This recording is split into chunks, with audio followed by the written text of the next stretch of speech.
الرحمن الرحيم مالك يوم الدين إياك نستعين بسم الله الرحمن الرحيم إذا جاء النصر الله baroom sarratti rabbi hajjibeessu du'aa itti godha du'aa itti naa godhaan isiniin jaa rabbiin baroomsa kana ijoollee wajjin tabarattu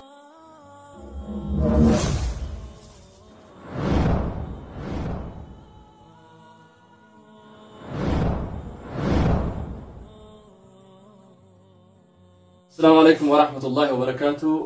هردفتوتا خينيا هردفتوتا على توبيلا جرجتو سنجنة بقترات وبرجان كيا جعالي ديك كالي هدو تقلتو ما سنجنة وروتن كره شالالا على توبيتي نور دفتن قدا تكا سنجرتو فنا وانو هردفتني يرو هندو كومنتي دارن نجيب سنجيجا أرانتنا نامس أداتو قبلني سنجي يعني جرايتو أمانتنا gara quraana fudhachuudhaatti dachaanaa jechuudha. Kanaaf gaa hoggaaniif quraanaas suuraa takka isiniif qaraane booda karaa dhaamsa keenyaatti deebinaan isin jaa. Assalaamu alaykum warahmatullahi wabarakatuh. Nu faana tura.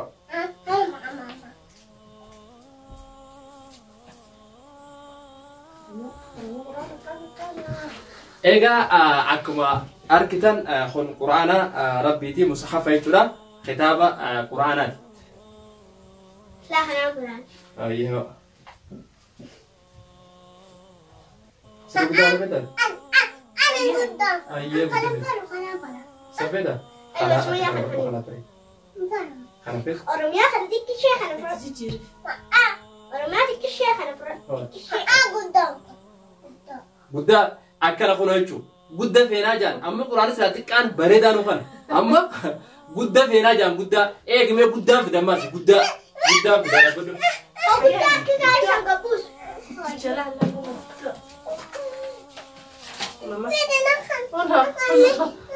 أماس أكمل كتن قرآن قدام خسائر قدام فينان خنخيا خنام فدا خنا يدنجتشو. درا كونو تيجي أكمل كتن قرآن وسط خنا تخنينان خنا رغولنا خنا فدا خنا قدام يعني تي خنا فدا شو يدنيتشو. سلا جارة تمان أما خنا ونوبرت خنا مطلول فانديتشو.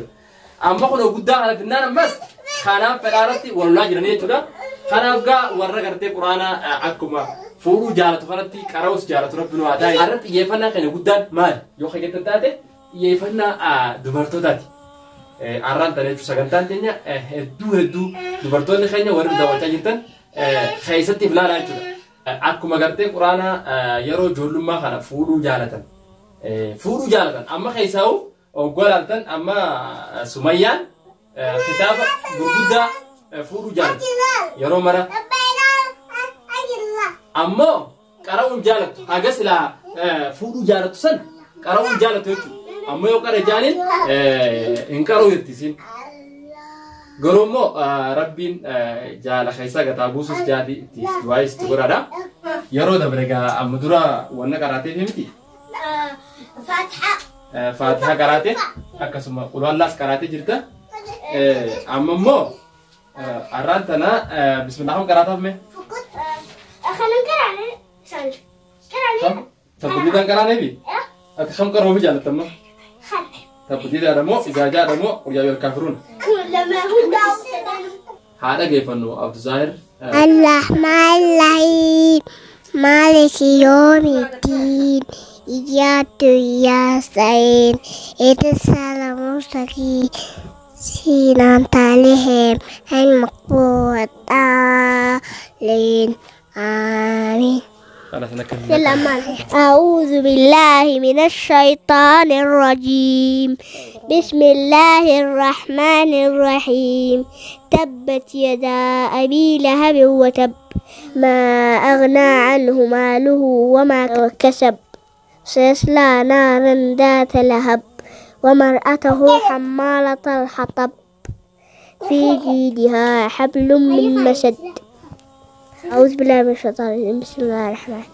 إذا جاء نصر الله والفتح ورأيت الناس يدخلون في دين الله أفواجا فسبح بحمد ربك واستغفره إنه كان توابا. أعوذ بالله من الشيطان الرجيم. قل يا أيها الكافرون لا أعبد ما تعبدون ولا أنتم عابدون ما أعبد ولا أنا عابد ما عبدتم ولا أنتم عابدون ما أعبد لكم دينكم ولي دين. صدق الله العظيم. بارك الله فيكم جنان. عبد الظاهر أرنتنا سورة سدي أما درا قل الله رتين دابيجي تبدي دا في أكما قرتنجا سورة النصر في سورة الكافرون سورة المسد قارئة تجرا ربي قرتي حافظ القرآن ساعة يسوس نجنا خانمتي أن سودانجا مي أكما بكمو أرنتنا نما خيسما يجورا خيسما تجرا يجورا خيسما أنيو خيسما جا أكما بكمو أمدورا gara bakka quraanaatiin karaa quraanaatiin bakka kanatti dhuftee isaanii wajjin hirmaattee hin jirtu arraan tana isis qabanneetti dhufnee jirra. Mee odoo waa'ee sittiin seenneen dura suuraa takka tan Abduzaahir qaree tanarraa suuruma takka ta'isan deessu jechuudha. Ta'isiif laaftu haanuu qaraatu ummu Abduzaahir falyatafaddal mashkuuran wa maajuuraa yennaan.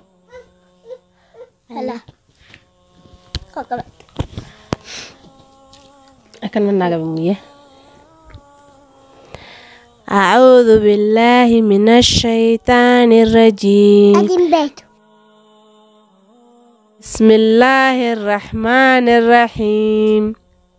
إذا جاء النصر الله والفتح ورأيت الناس يدخلون في دين الله أفواجا فسبح بحمد ربك واستغفره إنه كان توابا.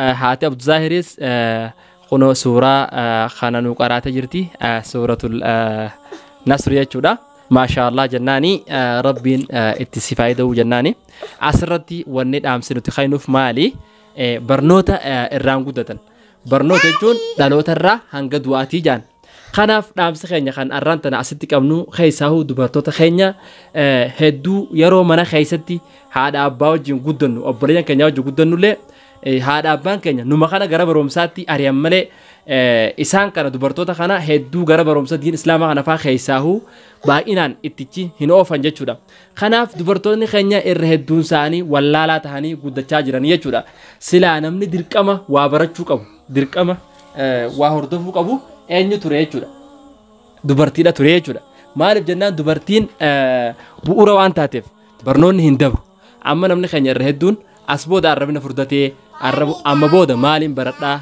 قارئ مالين بردا جيتي هدو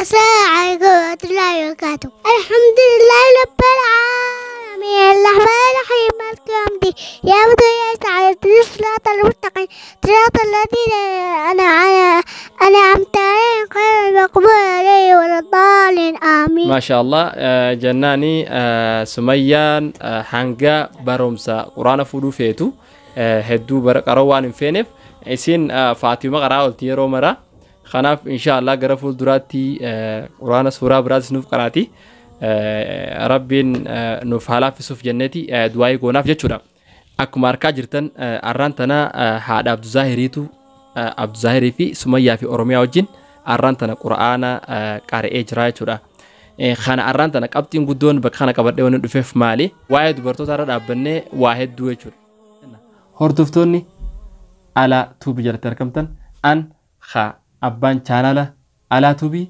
مكان كيا أجمل أحمد مو channel أبا channel على توبي لاتيجو خناف هردوتو تخينيا وان نداوتني في هدو تك غلطوما سبسكرايب وان نغوتني لايك كومنتي وان نبريستني في هدو تك غلطوما سنين جنة خانمتي سودان ربين ركوبة الدنيا رديما جروخانا جلاهيس نجا نوها باسو بكما جرتنتي نجا ربي إسنها باسو إسنين جنة إيجا أكما بيكمو ساقنتان كين guyyaa guyyaan qabannee isinii dhihaachuun keenya ni yaadatama jechuudha. Mee dubartiin yookaan obboleettiin teenya haati haadha mana keenya haati teenya jechuudha. Maaliif barumsarraa gara duubaatti barumsa keessaa barnoota diin islaamaa irratti maaliif gara duubaa jirti? Maaliif tarree duubaa san dhaabbatti? Namni silaa murteessaan namni barachuu qabu, namni silaa barnoota diin islaamaa barachuu qabu dubartiidha ture jechuudha. Maaliif jennaan waan dubartoonni hedduu irraa if eegan hedduu tan shari'aan teenya shari'aan islaamaa itti himtu meeqaatu jira jechuudha. Diin islaamaa dubartoonni keenya baay'inaan kan baratan taate furmaata guddaatu dhufuu danda'a jechuudha. Fuula dura ilmaanii irratti madarasaan duraa haadha akkuma jaan osoo mana keessaa haati mee nama mana keessaa jechuudha haati ilmaanii barnoota qabduu fi mana keessaa barnoota hin qabne waliin qixxaatu jechuudha. Arra abbaan aalima yoo ta'es yoo haati barumsa hin qabaatin ilmaan san barumsa abbaa san dhaaluu hin danda'an jechuudha. Kanaaf namni barumsa abbaa san dhaalchisu haadha manaati jechuudha. Yaa obboleeyyan keenya haadha abbaan keenya keessaahu obboleeyyan keenya yeroo nuti barannu san yeroo haga ilma dhiiraa gara barumsa diin islaamaatti ari'an dubartii garasatti hin oofan jechuudha. Barnoota dhabuun haadha abbaadhaa barnoota dhabuu ilmaanitti geessaa jechuudha. Haadha abbaan barnoota dhabuun ilmaan barnoota dhabuudhaatti geessaa jechuudha. Karabbiin qaceelche warri haadha abbaan barumsa hin qabne haa ilmaan barsiifatus hedduutu jira jechuudha. Kanaaf yaa obboleeyyan keenya haati manaa barumsa qabaachuun murteessaadha jechuudha. Sababni haati manaa abbaa manaarraa barumsa hin baranneef hoo maali? Wanni guddaan na dhibu waan kanaa jechuudha. Haati manaa abbaa mana sitiif mirga isaa guuttee waa inni barbaadu karaa hundatti guuttee kan bultiisii qabattee deemte yogguu ni fitaatu.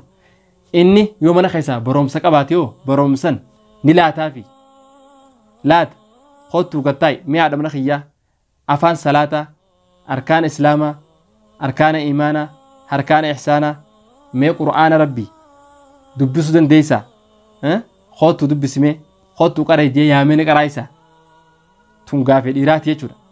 Mee warra jala jirtan warri abbaa manaa qabdan haadha abbaan manaa barnoota qabu namni abbaan manaa kottu mee guyyaa tokko kottu gattaay baradhu je'eenii jiru ni jira. Maaliif hin jiraanne hoo? Kun gaafii dhiiraati jechuudha. Gaafii abbaa manaati jechuudha. Maaliif haadha warra keessanii ilmaan keessanii hojii teessanii hin barsiisne hoo? Maaliif yaamtanii gatteessiftanii itti hin himne hoo? Yaamtanii isin diddee jirti hoo? Kanaaf anis isinis waan kana waliin keessa jirraa jechuudha. Keessaawu warri waa barattanii arkaan islaamaatii fi imaanaa waa namatti himuu dandeessan qur'aana waa nama qaraasuu dandeessan akkuma mana keessaa ilmaan kee qaraasifattu haadha mana keessattis qaraasuun dirqamaa jechuudha. Waan kana nutis keessa jirraa jechuudha. Tun gaafii dhiiraati. Mee dubartiinoo abbaa mana siirraa barumsa ni fudhatti laata? Abbaa mana siirraa barnoota ni fudhatti? Gatteessee ni qaraati? Kottuu quraana kana qara yoo jeen fudhattee ni qaraati laata? Waan biraarra qaalii isaanii gooti barnoota kanarratti qaalii gootee dhuftee gatteessee ni qaraati? Moo haadha manaatu abbaa manaarraa hin qaraane moo abbaa manaatu haadha hin qaraasisne? Yaa obboleessa kee murteessaan ilmaan keetiif bar haati mana keetii yoo barumsa qabaatti haati mana keetii keessaa yoo waasii barsiifte yeroo san bar biqilli ol deemu mana keessaa barnoota diin islaamaa ta'ee ilmaan diin ta'ee ilmaan guddachaa dhufaa bar gara diin islaamaatti jechuudha. Kanaaf yaa nama duraa waa barattee jirtu abbaa manaatiin baana yaa nama duraa waa rabbi si qaraayisee yookaan haadha abbaallee si qaraayisu waa atummaan jajjabeessee if qaraasistu diin islaamaa irraa waa beektu haadha mana keetii ni barsiista haadha mana keetii barsiistee jirta. Yaa ustaazota yaa sheekota yaa ulamaa'ota warroottan gartee rabbiin qaceelcheefis numa jira warreen akkasuma rabbiin itti mokkorees haadha manaatiin numa jira jechuudha. Kanaafuu warri haadha manaaf jalaa qabdan hundinuu rabbiin isiniif haa qaceelchu isinilleen rabbiin haadha manaa teessaniitiif isin haa qaceelchu isinin jecha dubartiin sababni barumsa dhabuu isiidhaa ilmaan barnoota dhabutti geessaa jechuudha.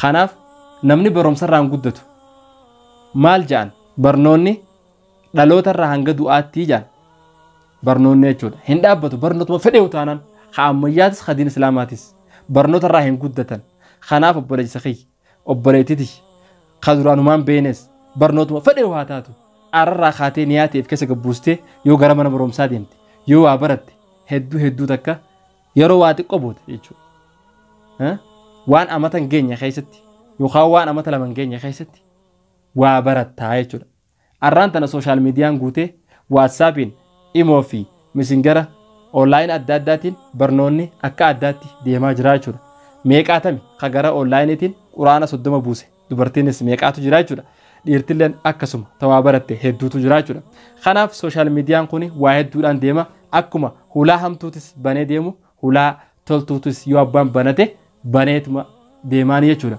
kanaaf yeroo kana keessatti namni mana ofii taa'ee barumsa fedhe fudhachuu danda'a jechuudha barumsa fedhe mana taa'ee barachuu danda'a jechuudha kana waan ta'eef jecha barumsa haa baranuun isiniin jaa warrootan biyya namaa kana keessa jirtan keessaawu biyyoota adda addaa keessa jirti argamtan hundinuu gara barnootaatti fuulleeffadhaa tokkoffaa irratti barnoota diin islaamaa akkasuma lammaffaa irratti barnoota addunyaadhaa kana barnoota oguu ja'an waa hunda jechuudha ogummaa adda addaa barachuun barnoomsarraa isa tokko jechuudha kanaafuu keessaa warri biyya namaa yaanu biyya keessaa biyya arabaa keessa warri yaanu yaa obboleessa osoo waa baranne hedduu akka bareedaadha osoo waa baranne bakka yaanutti hedduu bareeda osoo katabnee dubbisne waa hedduu baranne hedduu bareedaadha ogummaa adda addaatiin osoo galanne waa hedduu bareedaadha jechuudha maaliif yoo kan taate namni biyya namaa kana keessatti waa'een inni dalagu waa inni ilmi namaa kan biyyarraa beekuun dalagu dhugaa rabbitti dalagaa tanaan dalaga jawaan biyyaan beeniif